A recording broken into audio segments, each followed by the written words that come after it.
Bonjour et bienvenue sur ma chaîne, je m'appelle Carole et aujourd'hui on va jouer avec la Jelly Plate. J'ai fait ces motifs à l'aide de ma Jelly Plate maison, un stencil et quelques couleurs de base.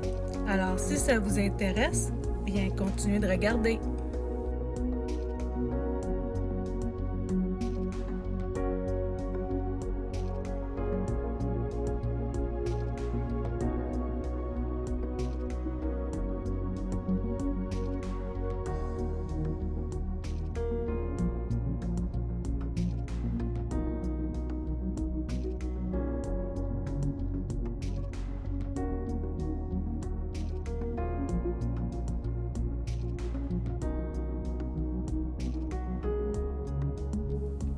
Pour commencer, je vais refondre mes plaques de Jelly Plate.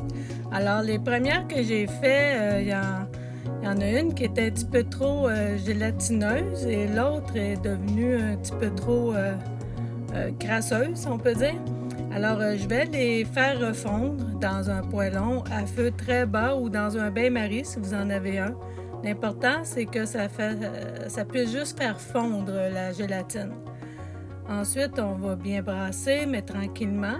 On va passer le tout dans un passoire pour enlever les morceaux de peinture. Si vous voulez en enlever encore plus, vous pouvez le repasser avec un linge cheesecloth. Ça va encore plus enlever les morceaux. Bon, moi, je ne me suis pas badrée de le faire et ça va me jouer un petit tour à la fin.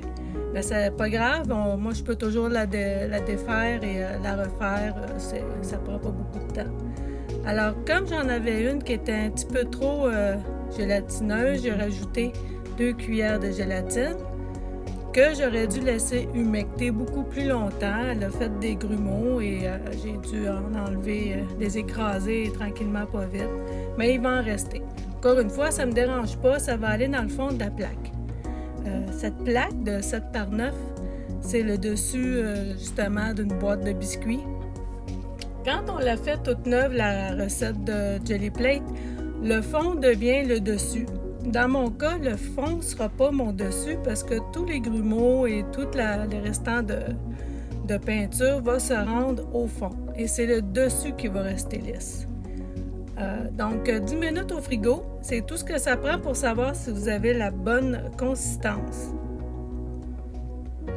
Et ça me donnait la bonne consistance vu qu'elle n'a pas bougé. Ensuite, quand on enlève la Jelly Plate de son moule, on essaie de faire attention en soulevant les coins tranquillement pour ne pas la briser. Idéalement, la surface sur laquelle elle se gélatinise devrait être plus haut niveau que ce que moi je l'ai mis. J'ai un côté un petit peu plus épais que l'autre, mais ça ne change pas le fait qu'elle fonctionne très bien pareil. Et ça ressemble à ça. Donc le dessus est très lisse, mais le dessous ressemble plus à une semelle de bottes en caoutchouc de style Inuk. Alors c'est très texturé. Ça peut avoir son service quand on veut faire de la texture originale.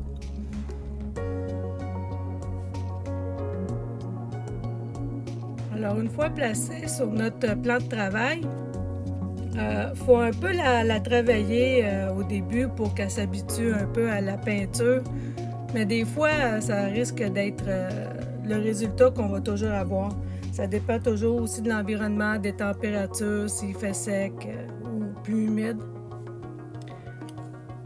Dans mon cas, ça ne me dérange pas. Je recherche pas vraiment les impressions parfaites de la Jelly Plate. Comme là, on voit que ça semble glisser et ça ne me dérange pas. L'important pour moi, c'est que la peinture s'étale bien, que je puisse placer un stencil dessus et que ça me donne le résultat de texture et de peinture écaillée que j'aime beaucoup.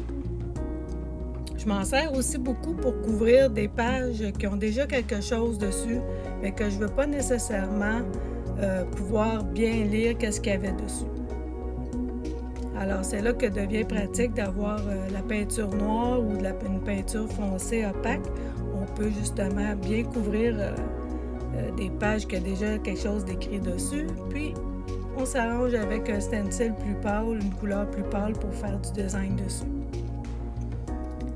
Ce que ça prend aussi, c'est quelques piles de papier. Alors, on a une première pile qu'on prend généralement pour faire les fonds. Comme là, en ce moment, c'est ce que je fais. Je fais des fonds de différentes couleurs. Et je prends la peinture là, ordinaire pour faire du crafting. C'est vraiment pas de la peinture dispendieuse. On peut même prendre jusqu'à la limite de la peinture pour les murs ou le plafond. L'important, c'est que c'est une couleur qu'on puisse soulever avec le papier. Faut pas non plus avoir peur de mélanger les couleurs. Ça donne toujours des effets intéressants. Et c'est un peu le côté magique de la Gelly Plate. On se trouve à découvrir qu'est-ce qu'on aime, ce qu'on aime moins. Puis c'est là que ça devient intéressant de prendre un petit cahier de notes pour savoir qu'est-ce qu'on aime, les couleurs qu'on aime, les combinaisons. Alors ça, c'est bien sûr, c'est le stencil que je vais utiliser. On peut en utiliser plusieurs, mais c'est toujours intéressant de commencer juste par un. Ça peut devenir très, comment dire, salissant comme médium. C'est-à-dire que si on prend beaucoup de stencils, ben ça veut dire que ça nous prend aussi un petit bac à côté pour pouvoir placer les stencils dans l'eau pour les empêcher justement de se croûter de peinture parce que cette peinture acrylique-là, bizarrement, ça sèche très vite. Alors quand on soulève le papier comme ça, là, on peut facilement y toucher et ça ne changera rien au design. Très joli comme ça. Les deux couleurs qui au début paraissaient comme « Oh mon Dieu, quelle erreur! » Ça l'a fait des grosses taches blanches. Bien finalement, ça fait un beau dégradé. Alors ici, la peinture semble se soulever un petit peu. Encore une fois, moi, ça ne me dérange pas. Si c'est quelque chose qui vous dérange, c'est peut-être justement parce que la plaque est trop récemment fondue ou refondue. Là. Mais sinon, on s'habitue à un moment donné. Puis comme moi, je la lave pas régulièrement, ma plaque, je la laisse avec ses croûtes. Ben écoutez, moi, ça me dérange pas le côté crunch. Si on veut quelque chose de vraiment parfait, ben peut-être faudra investir à la place dans une plaque en silicone. Que j'ai d'ailleurs, mais elle est tellement grosse que je peux pas vraiment la placer sur mon plan de travail facilement en ayant en plus des feuilles de chaque côté pour faire mes designs, mes bases, puis avoir les stencils. C'est quelque chose qui, bizarrement, prend quand même beaucoup de place.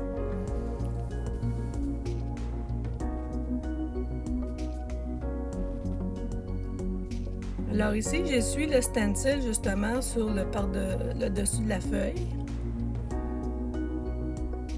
Ça va faire un petit ghost print, comme on dit, une impression fantôme, sur les deux côtés d'ailleurs.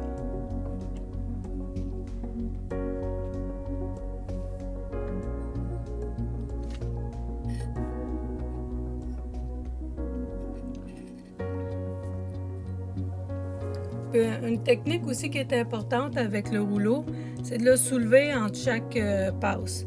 Donc, un coup qu'on a fini de rouler vers le haut, on fait juste le soulever un petit peu pour empêcher justement de revenir avec la peinture. Puis de la peinture, bien justement, on n'a pas besoin d'en mettre des tonnes sur la plaque. On finit par savoir justement combien de gouttes ça prend pour faire le design qu'on veut. Alors, toutes sortes de papiers aussi sont faciles à utiliser avec la Gelly Plate. Ça, c'est du papier à copier, justement, que j'avais dans un cours que j'ai pris.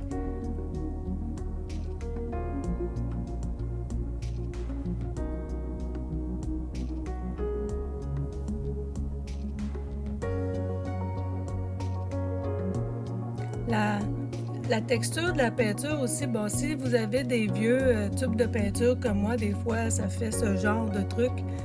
Des peintures qui sont plus vieilles, justement, il faut bien les brasser avant de les utiliser. Et si je ne me trompe pas, c'est ici que je vais prendre le papier blanc napkin. Ah non, c'est le papier à chaussures. Donc ça, c'est du papier à chaussures. Quand on achète des chaussures, justement, des fois, sont enrobées, justement, sont enveloppées dans un papier de tissu comme ça. Et c'est exactement ce tissu-là, ce papier-là que j'utilise en ce moment pour faire l'impression.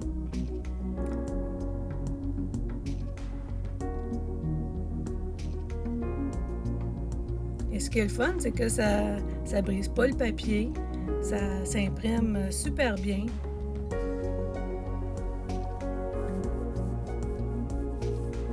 On pourrait se dire, ben pourquoi on ne fait pas le contraire? Pourquoi qu'on met pas le stencil sur le papier et qu'on ne passe pas juste avec le rouleau avec la peinture?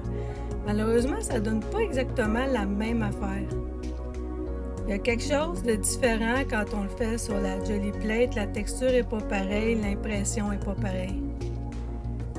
Comme c'est pas non plus de l'encre, bien c'est de la peinture, le rendu est vraiment pas pareil. C'est quelque chose d'autre.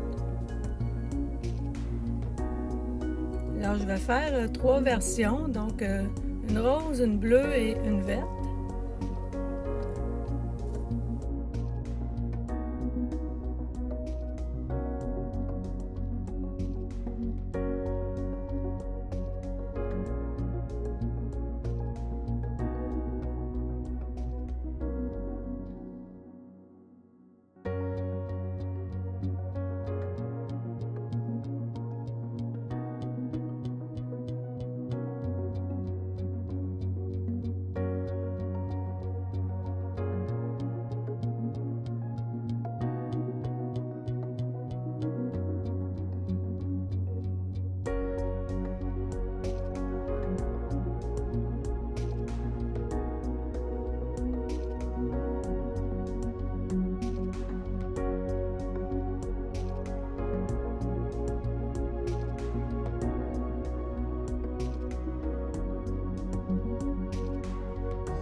Alors, plusieurs sortes de papier peuvent être utilisés, comme je disais, et même le carton. Alors ici, on va voir que j'utilise le côté cartonné d'un morceau. On presse un peu pour bien ramasser le stencil.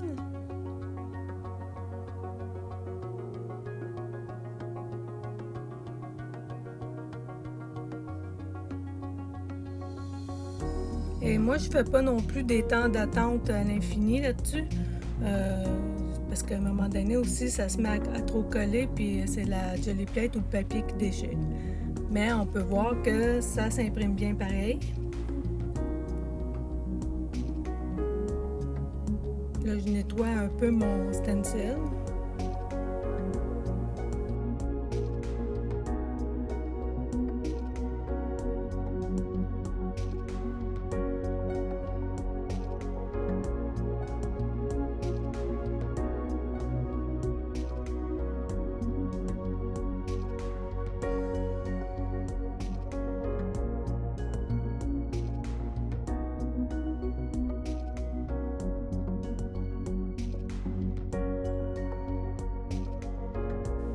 Alors ici, petite expérience qui pour moi marche rarement. Tout dépend bien sûr de ce que vous allez prendre comme impression de journaux ou de magazines, du temps d'attente que vous allez laisser. Ici, je crois que je ne l'ai pas laissé assez longtemps sur la plaque. Habituellement, dans les tutoriels, on parle de 5, 10, 15 minutes et moi, je ne l'ai pas laissé vraiment pense même pas que j'ai laissé 5 minutes. Alors, tout ce que ça va me donner, c'est un peu un effet vraiment minime d'écriture qu'on voit à peine. Et quand je dis qu'on voit à peine, on le voit même pas ici à l'écran. Alors pour moi, ça marche rarement, mais sûrement parce que, justement, je lui laisse pas le temps de travailler. L'autre papier qui est super à utiliser avec la Jelly Print, c'est le papier en napkin. Vous savez, quand vous défaites vos napkins pour avoir la première pellicule sur laquelle il y a le design, on se ramasse toujours avec 1, 2 ou même des fois 3 pellicules blanches de napkin. Alors là, la Jelly Plate, vraiment, là, c'est votre ami. Si vous avez des stencils qui a des numéros, qui a le style Tim Holtz, là, c'est magnifique. Vous faites une plaque noire avec juste ces affaires-là et vous allez pouvoir vous faire du papier du papier de riz à toutes les 5 minutes. Parce que, bizarrement, même si le papier napkin est fragile, un coup, la peinture dessus, ça lui fait comme une pellicule plastique dessus et ça le rend beaucoup plus rigide. Ça l'empêche pas, par exemple, d'être justement de se défaire à l'eau, mais vraiment, moi, j'étais persuadée que ça allait déchirer mon papier napkin que de le soulever de cette plaque collante. Puis finalement, non. Ça fait vraiment un super de rendu avec les stencils. C'est vraiment, là... C'est là où est-ce que je trouve que c'est le plus winner. Pour se débarrasser, justement, des papiers d'un côté qui a quelque chose qu'on veut pas lire ou qu'on veut pas que les gens reconnaissent, puis les napkins. C'est vraiment là où est-ce que je trouve vraiment la valeur de la Jelly Plate.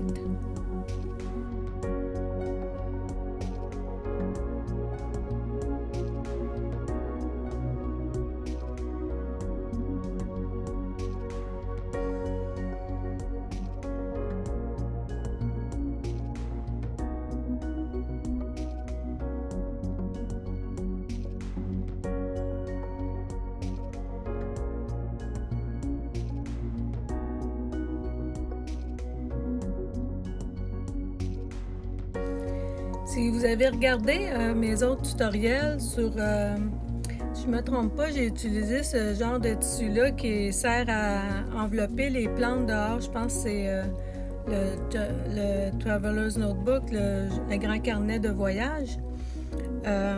C'est intéressant d'utiliser ça, mais c'est justement, ça fait passer la peinture. Alors on se ramasse avec les mains sales assez vite.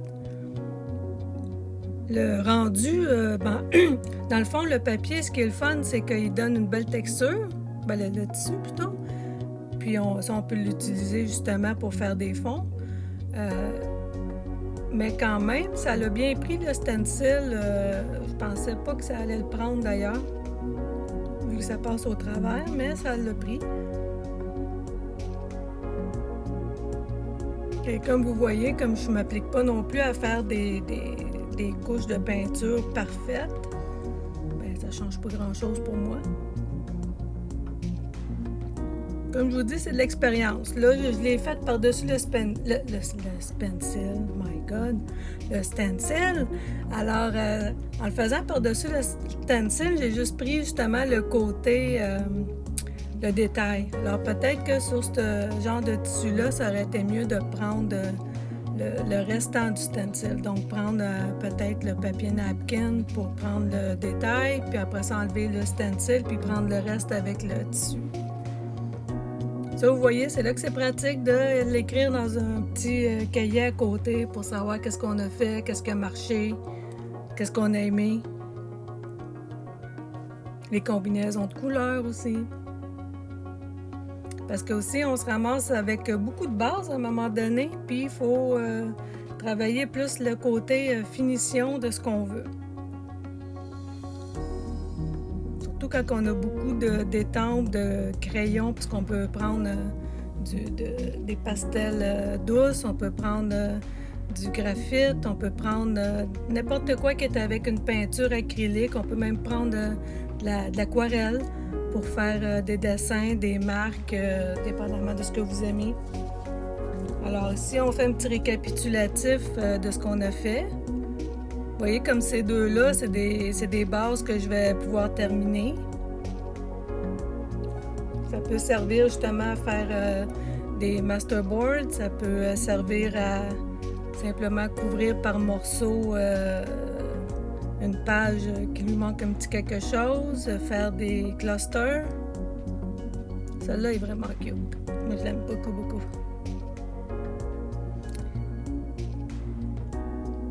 Alors, si vous êtes encore avec moi, bien sûr, ça sera le fun que vous vous abonniez. Ça serait le fun si vous me laissez aussi un petit message. Ça peut être un émoticône aussi. Je prends les deux, je les aime. Je vais regarder, je vais faire un petit like dessus. Et bien sûr, j'ai ma page Ko-fi à Journal Éclectique.